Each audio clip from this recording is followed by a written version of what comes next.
Kubanga nali munaku bwekuba embogo omukwano tonsekerera lulimirwa abasoma nalwondo yize bukulu ebatula munyalize tulakadirisa ekiriko nakubuza betwagamu naye Katonda wabanakwakola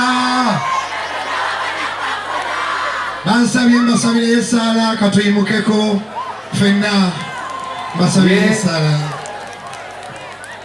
Yes boss.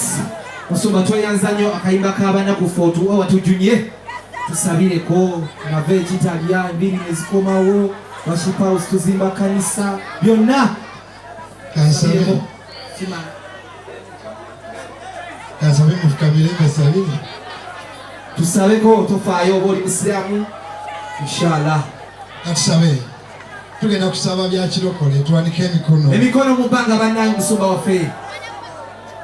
Ayi Katonda omulungi tukwebaza olwa Anikat okweza emyaka 3 bangi nnyo batandika ideas nezifa Mukama tusabye leero ebeere entandikwa empya ey'emyaka emirala mingi egy'omukisa na buli ali wano nga yawona covid Katonda yeebazibwe nsaba omukisa muve nagwo wano bwe mugenda buli kikulu buli kigaanye kitereere guno omwaka tofa Katonda akuteremu omukisa tusabira NBS family yonna okuva kubeera Sanyuka TV okuva ku bakirina paka ku bamwami Kalisa omukisa gwa Katonda buli abadde mu kivulu kino n'abali ewaka bubagoberere.